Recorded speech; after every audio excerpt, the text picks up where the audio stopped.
Morning, Hope Community Church. I just want to speak to you this morning from my heart.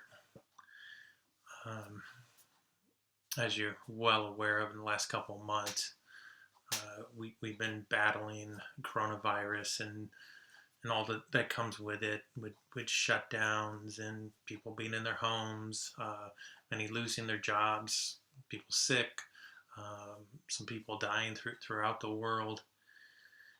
And there's lots of ideas, lots of opinions out there of how do we move forward, who caused this, what went wrong, all these different things, and Christians, just as well as anybody else, have various opinions, and some of them I think are great ideas. Some ideas I don't think are so great, but none of that in and of itself necessarily bothers me if the ideas are good ideas or bad ideas. Um, Here's where I struggle. Here's where I struggle is when I see Christians and I see Christian leaders where we're not graceful and we're not humble.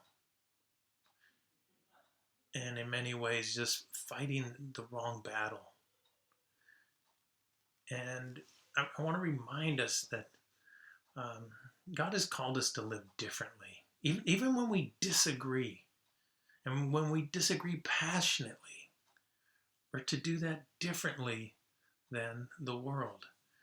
Peter in First Peter, he's talking to Christians, and he's reminding them to not be surprised at the fiery ordeal that they're going through.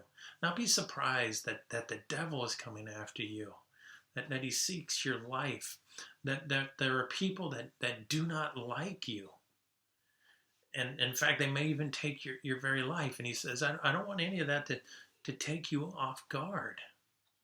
But then he tells us there's a way to approach the trials that we go through. In 1 Peter 5, verse 5, he says this. He says, clothe yourselves, all of you, with humility. Wants us to clothe this, to put this on. Clothe yourself with humility toward one another.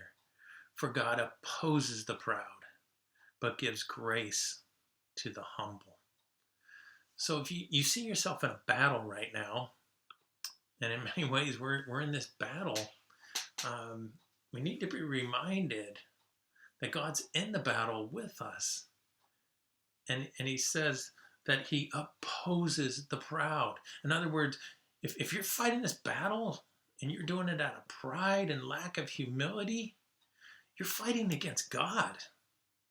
It's not just this person out there or these people out there. It's God himself. And God opposes the proud.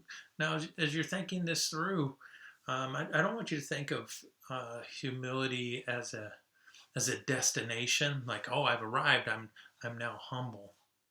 I like us to think about it as a journey of what would it look like if I were to follow Christ and to truly follow him, like Philippians talks about, that Christ valued others above himself. He didn't look out for his own interest, but for the interest of others. What would it look like for me to face the battles that I'm facing in a Christ-like manner?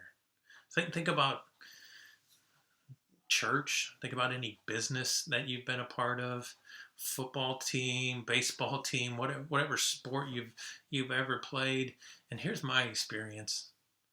People that lack humility hurt the team, hurt the church, hurt the business.